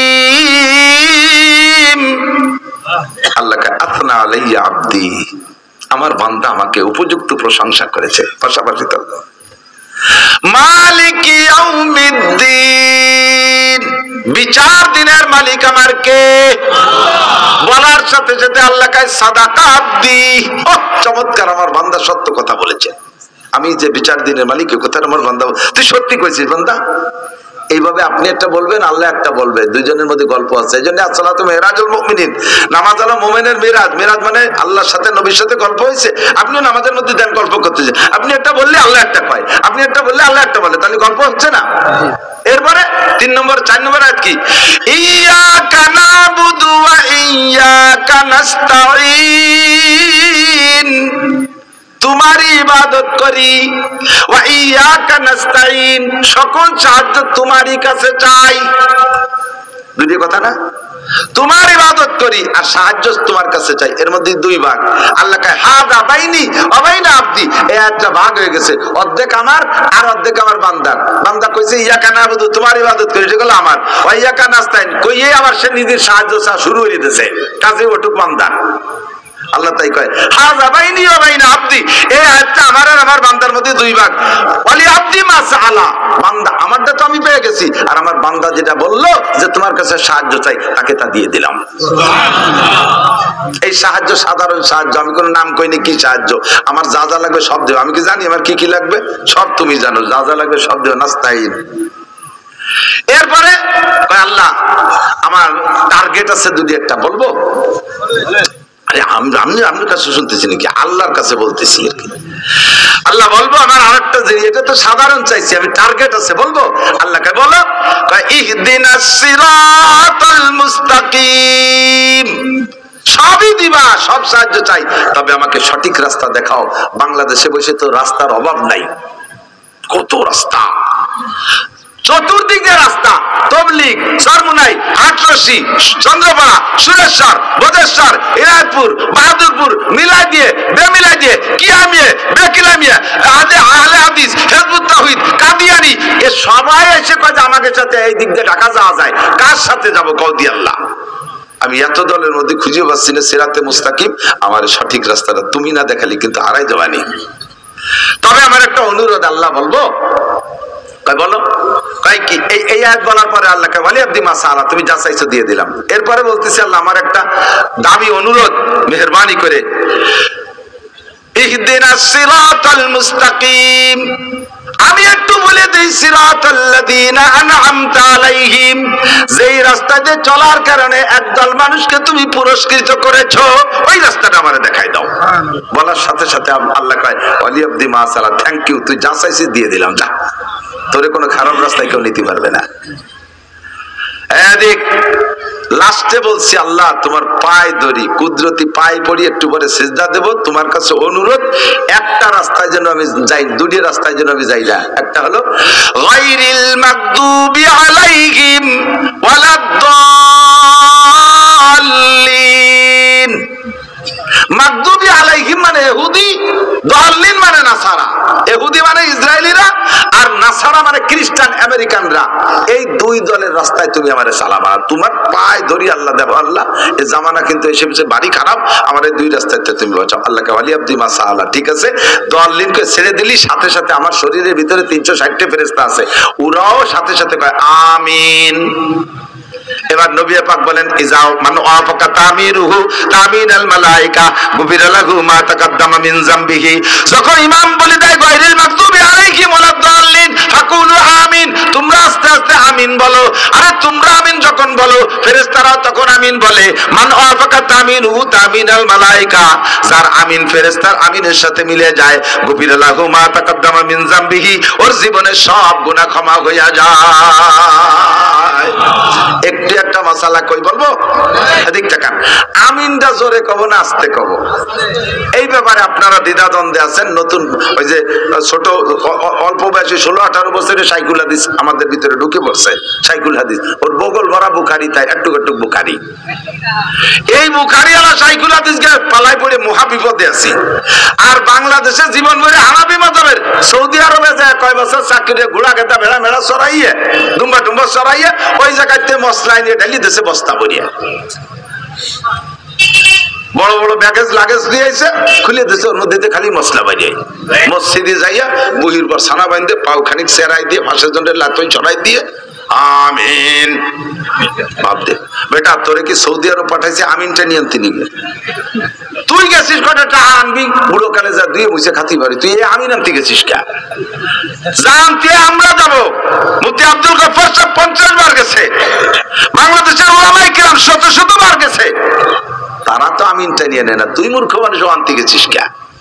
ও জায়গাতে কি আনতে হবে তা আনার মতো বুদ্ধি আমাকে আছে। এদিক তাকান। আমিন আস্তে বলবেন না জোরে বলবেন, এই বিষয়টা বলে আমি ওয়াজের দিকে যাচ্ছি। আমিন আপনি আস্তেও বলতে পারেন, জোরেও বলতে পারেন, কোনো দোষ নেই। এদিক খেয়াল করেন, আমিন আস্তেও বলতে পারেন, জোরেও বলতে পারেন, তবে আপনার সামাজিকতা রক্ষা করার একটা দায়িত্ব আছে। মসজিদে সবাই আস্তে বলছে, আপনি একা যদি কোন আমিন, সব মুসল্লিকে মন আপনার দিক চলে যায়, নামাজের থেকে সব মুসল্লির মন আপনার দিক চলে গেছে, ঠিক কিনা? আপনি সবাই নামাজের ভিতরে একটা খলাল সৃষ্টি করে ফেলাইছেন, একটা ঝামেলা বাঁধাই দিয়েছেন। সে একদমে আল্লাহর দিকে তাকে নামাজ পড়ছিল, তার মনটা আপনার দিক নিয়ে গেছেন, এই একটা অন্যায় করছেন। এই জন্য আপনি একা হলে আমিন জোরে বলার পার্টিও যদি হন তবু জোরে বলবেন না। যারা জোরে বলে তারা জোরে বলাকে ওয়াজিব বলে না, জোরে বলাকে মুস্তাহাব বা সুন্নত বলে। তো একটা সুন্নত বা মুস্তাহাব আদায় করতে যত মুসল্লির ক্ষতি কেন করবেন? কাজে আপনি আস্তে বলবেন। 2 নম্বরে, যদি বলেন, আমি বলে দিছি কি জোরেও বলতে পারেন, আস্তেও বলতে পারেন, ঠিক কিনা? আমি তাই বলছি না? এবার আপনি যদি বলেন যে জোরেই বলতে হবে, তাহলে আমি বলবো আস্তেই বলতে হবে। আপনি জোরে বলার কোন দলিল দিতে পারবেন না। আমার জানা আছে, আপনি হাদিস পড়েন, আমি তো বুখারী শরীফ পড়াই, আমি জানি না কোরআনে কি আছে। আমি তিরমিজি শরীফ পড়াই, আমি জানি না কোন হাদিসে কি আছে, সব আমার জানা আছে। আপনি পারবেন না দলিল দিতে যে জোরে জোরে আমিন বলার হাদিস মাদ্দাবিয়া সাউতাহু, এর বেশি কইতে পারবেন না, ওর তরজমা আমরা জানি। তবে আমি আস্তে বলার দলিল দিতে পারবো। খেয়াল করেন, হুজুর বলছেন যার আমিন ফেরেশতাদের আমিনের সাথে মিলে যাবে তার গুনাহ মাফ। তাহলে ফেরেশতাদের আমিনের সাথে আমার আমিন মিলাতে হবে না? ফেরেশতার আমিনের সাথে আমার আমিন মিলানোর 2টা দিক, একটা হলো টাইমের মিল আর একটা হলো শব্দের মিল। তো টাইমের মিলটা মিলছে, তাহলে কখন? ইমাম যখন ওলা দলিনকে ছেড়ে দেয় তখন ফেরেশতারা আমিন বলে, আমরা আমিন বলি, একই টাইমের মিল হলো। এবার আরেকটা মিল হতে হবে আওয়াজের মিল। তো ফেরেশতাদের আওয়াজ কি আমিন কোনোদিন কানে শুনছেন? আপনি জোরে কোন কা? ফেরেশতারা কইলো আস্তে, আপনি কইলেন জোরে, তাহলে অর্ধেকে মিললো আর অর্ধেকে মিললো না।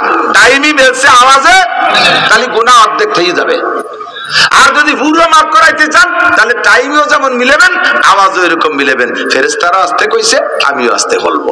কথা বল, ফেরেশতারা জোরে করো না আস্তে করো, তা বুঝলাম কি রে? তা বুঝলাম কি রে মানে কানে না শুনলি তো আস্তে কইছে, আমি শুনি নাই বিদায় আস্তে।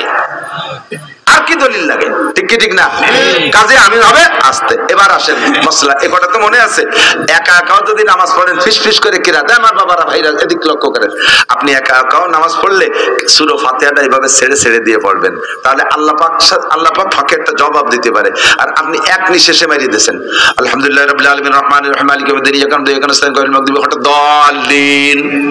আল্লাহকে আমি যেটুকু তা কোন না কও, তুই তো যা চাইছ দিয়ারই সময় পেলাম না।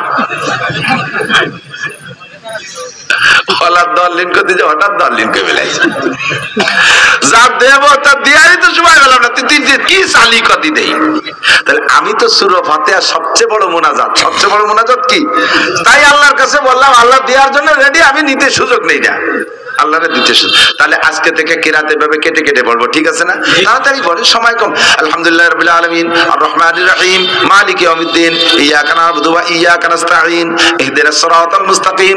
পরিমাণ মতো হালকা হালকা টান দিয়ে শুদ্ধ মাখরাজ সহ শুদ্ধ আপনি কাটে খোসাটে কাটে পড়েন, তবু আয়াতগুলো শ্বাসে শ্বাসে ছেড়ে দিয়ে পড়েন। তবে এক নিঃশ্বাসে ছেড়ে দিয়ে দুই আয়াত পড়বেন না, ছেড়ে দেবেন তো নিঃশ্বাসও ছাড়তে হবে, নইলে আবার সই হবে না। এক মাসালা, দুই এদিক তাকান। এরপরে সূরা ফাতিহার পরে কিরাত পড়বেন। এই কিরাতের মাসালা উলামায়ে কিরাম সবাই খেয়াল করবেন, মা বোনরাও খেয়াল করবেন। আপনি পাবলিকরা বিশেষ করে যদি মাঝখান দিয়ে খোঁজ খবর একটু কোরআন শরীফ মুখস্থ থাকে, সেইটুক নামাজের মধ্যে পড়ার জন্য দিল কান্দি ওঠে। সেটুকির সাথে পরের রেখাতের সাথে মিল আছে কিনা আপনার দেখতে হবে, ইমামতি শিখতে হবে। আমি গহরডাঙ্গায় দাওরা পড়ি যেবার মৌলানার ক্লাস, 6 মাসের পরে 6 মাস আমি অন্য নানুপুর পড়ছি, মেশকাত তারাইপুরে পড়ছি, জালালাইন পর্যন্ত। গহরডাঙ্গা শুধু দাওরা হাদিস পড়ছি। তো 6 মাস পরে যাইয়া কি দেখি রে হুজুররা চৌমনিজুর আমারে কয় যে তুমি আসর মাগরিব ঈশা 3 ওয়াক্ত নামাজ পড়াবা মাদ্রাসার মসজিদে। 1400 ছাত্র, মোহতারাম সাহেব হুজুর, চৌমনি হুজুর, ঢাকার হুজুর, কাশিনী হুজুর, বরিশালের হুজুর, কোটালীপাড়া হুজুর, পাটগাতির হুজুর, বগুড়ার হুজুর, বড় হবে শাহ হুজুর, এরা হলো বাঘের মতো মানুষ, মানে সামনে যে আটতে গেলেও পেশাব এসে যায় বয়তে, এমন বেটা বেটা মানুষ। তার মধ্যে আমার দেশে ইমামতিতে, আমি তো হাফেজ না, পাবলিক নামাজ পড়াই, কাঁপতি কাঁপতি পড়াই। প্রথম তো ছোট ছোট আয়াত তো দম ফুরে যায়, সে সাইডে উঠতে পারি না, ঢোক এসে যায়। তো ওইভাবে পড়াই। এবার কণ্ঠ ছিল ভালো, হুজুর আমার খুব পছন্দ করছে, উচ্চারণ যা ছিল সব হুজুরই সাপোর্ট দিয়েছে। এখন কিরাত ওইরকম যে আনতে পারি সে আনতে পড়ি, আমার তো ওই ফিকা জানা নাই। বরিশালের হুজুর রহমাতুল্লাহ আলাইহি ক্লাসের মধ্যে একদিন বলতেছে, মিয়া আজকে মাগরিবের নামাজে প্রথম রিকাতে আলাম তারা পড়লে, পরের রেখাতে ইন্না তাইনা পড়লে, দুই সূরার মধ্যে মিল কি? তুমি তো আলেম হয়ে গেছো মাওলানা, তরজমা তো জানো, কোন তরজমার মিলের কারণে আলাম তারার পরে ইন্না তাইনা পড়লে? আর একদিন প্রথম রেখাতে লিলাফি পড়ছি, পরের রেখাতে যে কুলু সূরা পড়ছি। মিয়া প্রথম রেখাতে লিলাফি পড়ে পরের রেখাতে কুলু পড়লে দুই সূরার মধ্যে মিল কি?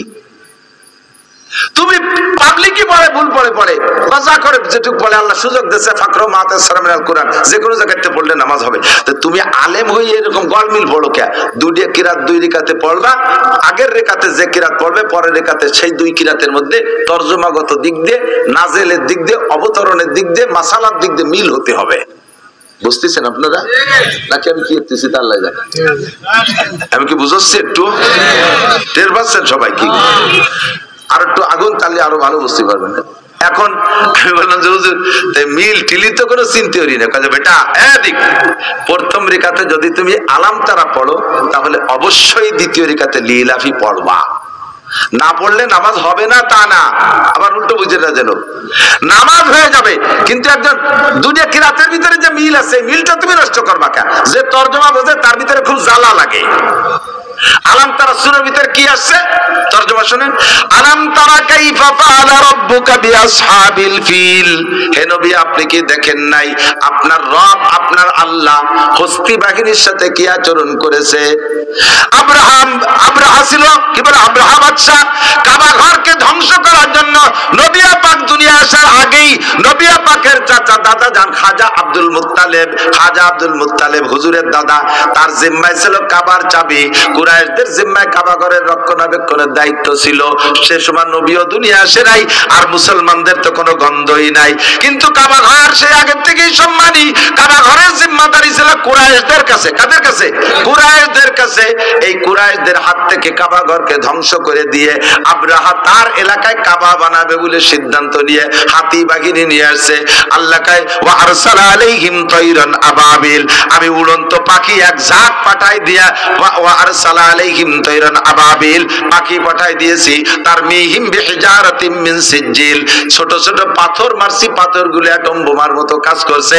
ফাজাআলাকুম কাসফিম মাকুল, তাদেরকে বানাই দিছি এমন হাতি সহ, কেমন যেন খাওয়া ধান, ঘাস বা ধানের ভিতরে যদি গরু ছেড়ে দেন খাইয়ে পাড়ায় যেমন নষ্ট করে ফেলে, এই হস্তি বাহিনীকে তার বাহিনী সহ শেষ করে দিছি। করেছি। এই যেন সূরা আলাম তারা এখন কয় যে এই বুঝছেন কথা বলছেন। তা এবার আল্লাহ কয় এই ঘটনাটা ঘটালাম কেন, এই হাতি বাহিনীর আর আব্রাহা বাহিনীকে ধ্বংস করলাম কেন? এ সময় তো কোনো নবীও নাই রাসূলও নাই। লিইলাফি কুরাইশ, এই কাজটা করছি হলো কুরাইশকে খুশি করার জন্য। এবার কি টের পাইছেন? তাহলে আলাম তারার ঘটনাটা ঘটাইছে কেন, সেই কেনটা বলতেছে লিইলাফির ভিতরে। কাজে আমার আর দুইটা মিল সূরার মিল তরজমাগত মিল যে পড়তে হলে আলাম তারা পড়া কোন সূরা পড়তে হবে? লিইলাফি বলা লাগবে। এবার কি টের পাইছেন? এভাবে শব্দ আপনারা আমি বুঝাই পারবো না। সারা কোরআন শরীফকে এভাবেই সাজানো হয়েছে।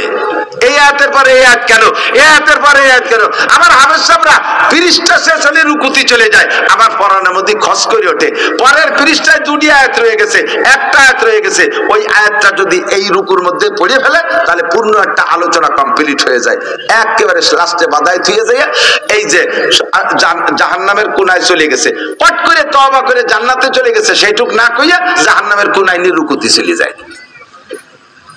কিরম যে লাগে, বিশাল খারাপ লাগে।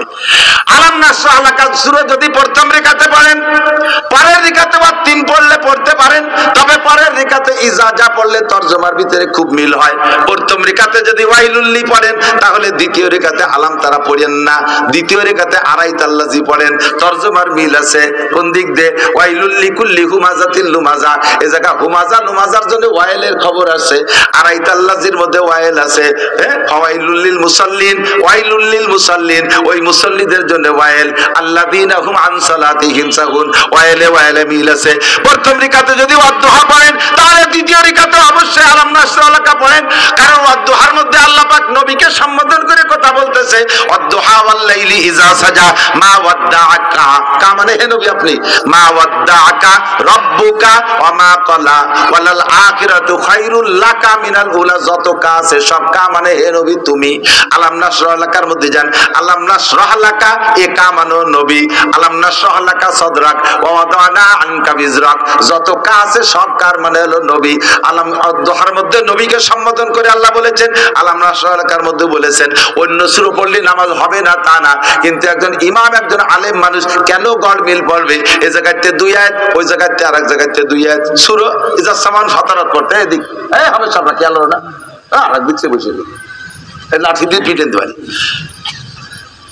ছোট তো ওরাই ভুল করে, এই জন্য ওকে ধমক দিয়ে শিখেছি। নামাজের ভিতরে ভয় প্রথম পড়ে ইজা সামান ফাতারাত সূরা পড়ো তো, প্রথম পৃষ্ঠার মধ্যে হাফেজ আছে না? প্রথম পৃষ্ঠায় 2 লাইন গেছে না? ইজা সামান শুরু হয়েছে কোন জায়গাতে? ইজা সামাউন ফাতারাত ওয়া ইজা, কোরআন শরীফ আছে না, খুলে দেন। ইজা সামাউন ফাতারাত ওয়া ইজাল কাওয়াকিবু ইনতাসারাত ওয়া ইজাল বিহারু ফুজ্জিরাত ওয়া ইজাল কুবুরু বুসিরাত আলিমাত নাফসুম মা কদ্দামাত ওয়া আখখারাত, এর আগের পৃষ্ঠায়। এই 2 লাইন বাদ দিয়ে নামাজের মধ্যে ওয়ালা দাল্লিন আমিন, এরপর ইয়া আইয়ুহাল ইনসানু মা গাররাকা বিরাব্বিকাল কারীম, এই জায়গা থেকে কিরাত পড়ে। তা আগের 2 লাইন যদি তুমি নাই পড়বা তাহলে আল্লাহরে কই দাও এই 2 লাইন খালি খালি নাজিল হচ্ছে কেন? একটা সূরার শুরুতে তুমি 2 লাইন কেন বাদ দিবা? আর এই কথাটা আল্লাহ বলবে বিদায় তো আল্লাহ এই শুরুতে এই কথাগুলো বলছে। কি বলছে শুনেন, ইজা সামাউন ফাতারাত, যখন আসমান ফেটে যাবে, ওয়াইদাল কাওয়াকিবু ইনতাসারাত, তোমরা জেনে নাও আমার কুদরত কত মহান। ইজা সামাউন ফাতারাত, আসমান ফেটে যাবে, ওয়াইদাল কাওয়াকিবু ইনতাসারাত, আকাশের তারকাগুলো ছিন্ন ভিন্ন হয়ে যাবে। তারপরে ওয়াইদাল কুবুরু বুসিরাত, কবরকে কবরের থেকে বের করে দেওয়া হবে মানুষকে। ওয়াইদাল কুবুরু বুসিরাত আলিমাত নাফসুম মা কদ্দামাত ওয়া কাদিক, কিয়ামতের ময়দানে যখন মানুষকে কবর থেকে বের করে দেওয়া হবে, আলিমাত নাফসুম মা কদ্দামাত ওয়া আখখারাত, ওই সময় জানতে পারবে আমি দুনিয়ায় থাকতে কি পাঠাইছি আখিরাতের জন্য, সেই সময় বুঝবা। এই কথাগুলো বলে আল্লাহ কয় বান্দা আমার এই মহান কুদরত তোর সামনে বললাম, আমার মহান কুদরত পেশ করলাম। ইয়া আইয়ুহাল ইনসান মা গাররাকা বিরাব্বিকাল কারীম, হে দুনিয়ার মানুষ তোর এই দয়াবান মেহেরবান আল্লাহকে কোন জিনিসে ভুলাইয়া দিল? এই কথাটা বলবে বিধায় আল্লাহ আগের এই 4-5 আয়াত কইছে। আর হাফেজ সাহেব ওই 4-5 আয়াত বাদ দিয়ে ইয়া আইয়ুহাল ইনসানু মা গাররাকা বিরাব্বিকাল কারীম, মনে কর নামাজ ছাড়িয়ে দিয়ে এটি চলে যাই। মাঝে মাঝে বলি একটা গল্প, উদয়পুরের গল্প। মোল্লারহাট উদয়পুর মাদ্রাসা শাহসাব হুজুর রহমাতুল্লাহ আলাইহি তারাবির নামাজ পড়তেছে। এই ছোট মোটো হাফেজরা এরা হলো তারাবির ইমাম। তা হাফেজ সাহেব উনি তো হাফেজ, খালি হাফেজ, মাদ্রাসার ছাত্র, তর্জমা জানে না। তো আর শাহ সাহেব তো তর্জমার আলেম, তারাবির নামাজ পড়তেছে, পড়তে পড়তে অপেক্ষায় থাকি। আমরা যারা আলেম তারা তারাবির নামাজে বিশেষ কিছু সূরার দিকে অপেক্ষা করি। কবে সূরা কাহাফ আসবে, কবে সূরা ইয়াসিন আসবে, কবে সূরা ইউসুফ আসবে, আবার কবে সূরা তোহা আসবে, সূরা আরাফ আসবে, যার ভিতরে তর্জমা খুব মজাদার, এই অপেক্ষা করি। তো অপেক্ষা করতে করতে সূরা ইউসুফ এসে গেছে। শাহ সাহেব পিছনে মুসল্লি, হাফেজ সাহেব সূরা ইউসুফ পড়তে পড়তে ইউসুফ আলাইহিস সালামকে কুয়োর মধ্যে ফেলালো ভাইরা, এই আয়াত আছে তো, ভাইরা নিয়ে ইউসুফ আলাইহিস সালামকে কূপের ভিতরে ফেলাইলো। এরপরে 2-3 আয়াতের মধ্যে আবার ইউসুফ আলাইহিস সালাম কূপের থেকে উঠলো, এও আছে। তো ওই কূপের মধ্যে ফেলানো পর্যন্ত পড়ছে, এরপরে কূপেতে উঠানোর কয় আয়াত হাফেজ সাহেব ভুলে গেছেন, ভুলে খানিক দূরিতে পড়া শুরু করছে। সালাম ফিরেছে, সালাম ফিরানোর পরে শাহ সাহেব বলতেছে, হাফেজ সাহেব ইউসুফ আলাইহিস সালামের সাথে কি তার ভাই গে মতো তোমারও শত্রুতাই? কি হয়েছে? ইউসুফ রে তার ভাইরা ফেলালো, তুমিও ফেলাইলে, তারা উঠলো না, তুমি উঠলে না। আপনি টের পেলেন কি রে? তুই তো তেলাওয়াতের হাফেজ, আমি তর্জমার হাফেজ। আমার ওই সময় নামাজ ছেড়ে দিতে মনে চাইছিল যে তুই যখন উঠলি না, আমি ইউসুফ আলাইহিস সালামকে উঠাই নিয়ে যাই। একেবারে কি আজে বাজে ওয়াজ করতেছি নাকি? এই সমস্যাগুলো আছে না নাই? কিরাত এক দার্সে পড়বেন, এক দার্সে পড়বেন, আপনি যা জানেন এক দার্সে পড়বেন। আপনি যেহেতু তর্জমা বোঝেন না, এক দার্সে পড়বেন। তবে ওই জায়গাটা একটু খেয়াল রাখবেন। আলাম ওয়াইলুল্লি যদি পড়েন, নামাজ পড়ে ওয়াইলুল্লির পরে আপনি আলাম তারা তো জায়েজ আছে, তরতিবে নামাজ হয়ে যাবে, কিন্তু তর্জমাগত দিক দিয়ে মেলে না। আপনি ওই সময় আড়াইত আল্লাজি পড়েন, আলাম নাশরা এলাকার পরে 3 পড়লে হবে, এক আয়াতের ছোট বড়, ওতে নামাজ নষ্ট হয় না। কিন্তু আপনি আলাম নাশরা এলাকার পরে ইজা যা পড়লে তর্জমাগত দিক দিয়ে মিল হয়। তারপরে 3-এর পরে সূরা 3-এর পরে আপনি ওয়াল আসর পড়লে তর্জমা মিল হয়। দেখেন 3-এর মধ্যে কি আছে? ওয়াত-তিনি ওয়াজ-যাইতুনি ওয়া তুরি সিনিনা ওয়া হাদাল বালাদিল আমিন লাকাদ খালাকনাল ইনসানা ফি আহসানি তাকওয়িম সুম্মা রাদাদনাহু আসফালা সাফিলিন। আমি মানুষকে সর্বসুন্দর করে বানাইছি, আবার এই মানুষ তার স্বভাব দিয়ে সর্বনিকৃষ্ট হয়ে যাবে। ইল্লাল্লাযিনা আমানু, শুধু এই নিকৃষ্টতা থেকে, এই ক্ষতির হাত থেকে বেঁচে যাবে যারা ঈমানদার, তারা নেক আমল করছে তারা। এবার জানো ওয়াল আসরের মধ্যে ওয়াল আসরি ইন্নাল ইনসানা লাফি খুসর, আল্লাহকে আমি সময়ের কসম খেয়ে বলি সব মানুষ ক্ষতির ভিতরে। ইল্লাল্লাযিনা আমানু ওয়া আমিলুস সালিহাত, মিল আছে না নাই? বুঝতে পারলাম না রে পাবলিক। যদি তর্জমা বুঝতেন কোরআনের, তাহলে লম্বা লম্বা তারাবি কোন মসজিদে সুরো তারাবি পড়তে চাইতেন না। যদি তর্জমা বুঝতেন, খতম তারাবি 30 পারা কোরআন শরীফ হাফেজ সাহেবরা পড়বে, আর পিছন থেকে আমি তর্জমার মজা নেব, আমি তর্জমার মজা নেব, পুরো 30 পারা কোরআনের মজা। আমি রমজানে কোথাও যাই না, আমার ছাত্ররা আমার মসজিদে তারাবি পড়ায়, আমি বলি এমন ভাবে পড়বি যেন আমি বুঝতে পারি। পাগলা পাগলি করবি তো টাকা দেবো না শেষে। আমার মাদ্রাসার মসজিদে তারাবি পড়ায় 3 জন, 1 টাকাও মাদ্রাসার কোনো মহল্লা নাই, 1 টাকাও মহল্লার থেকে আসে না। তো 3 জনে আমি 60,000 টাকা দিয়ে দেয়, আমার টাকা দিয়ে দেয়। আমি 60,000 টাকা দেবো, আর আমি কোরআন বুঝবো না, তোরে পড়াতে দেবো না, আমারে বুঝোই পড়াতে হবে, পাতলা পাতলা করে সুন্দর করে, মজা লাগে। কথা কি বুঝে আসছে আপনাদের? আবার আর একটা মশালা বলি, কি হলো সময় দিয়েছ, আমি হলো 7:15 পর্যন্ত কথা কব, নিজেরা চালাকি করে কথা করছে, নাড়া চালা দিচ্ছে না। আমার হলো শরীর ভীষণ খারাপ, আমি তো এত করবো না, 15 মিনিটের রস ফেরত দাও। আর একটা মশালা বলি, এদিক তাকান মা বোনরা, মহিলারা খেয়াল রাখবেন, মহিলারা খেয়াল রাখবেন মানে কাশী নজরুল বই কিনবেন তারা। কাশী নজরুল রহমাতুল্লাহ আলাইহির জীবনী আসছে, উলামায়ে কেরাম ছাত্ররা এর একটা বই কিনে নেবা। বড়দের জীবনী পড়লে বড় হওয়ার শৌক জাগে, এরা বড় হলেন কিভাবে সেইটা স্পৃহা জাগে ভিতরে। এই বই মাত্র 100-150 টাকায় বিক্রি হচ্ছে, এখানে নিয়ে যাবেন ইনশাআল্লাহ। তো শরীয়তের মাসালা এদিক তাকান, আপনারা পুরুষরা নামাজ পড়বেন কোন জায়গা? যে কোনো জায়গায় দাঁড়ায় দাঁড়াইয়া, দোকানে থাকলে দোকানে, খেতে থাকলে খেতে, যেখানে খুশি সেখানে। আর্থিক কষ্ট হলে বাড়ি ভরি বলবেন, কেন বলবেন বাড়ি? মসজিদে কেন যাবেন না? ইন্টারভিউ নেব, এক চাচাও সুরো ফাতে শুদ্ধ করে শুনতে পারবেন না। আমি জানি মাস্টার হন আর ডাক্তার হন, ইংরেজি ভালো বলতে পারেন, বাংলা আমার সাথে 1000 গুণ রবি ঠাউরে ফেল করে দিতে পারেন, কিন্তু আরবির কাছে গেলে সব সাসার প্যারালাইসিস শুরু হয়ে যাবে, আমি ভালো করে জানি। আর নামাজ ভাঙ্গার কারণ 19টে, তার ভিতরে একটা হলো নামাজে অশুদ্ধ পড়া। অশুদ্ধ পড়লে নামাজ হয় না। কেমন হয় না এদিক তাকান, বুঝতে হবে, হয় না খালি শুনলেই হবে না। আপনি নামাজ মোটেই না পড়লে যেমন 230 কোটি 40 লক্ষ বছর জাহান্নাম, আপনি নামাজ পড়ছেন কিন্তু একটা ভুলের কারণে নামাজ হয় নাই, তাতেও আপনি 230 কোটি 40 লক্ষ বছর জাহান্নাম। এখন আলহামদুলিল্লাহ শুনুন তো আপনি কত কবে, কুলিয়া শুনুন তো আপনি কি পারবেন, কুলহুয়াল্লাহ শুনুন তো আপনি কি পারবেন।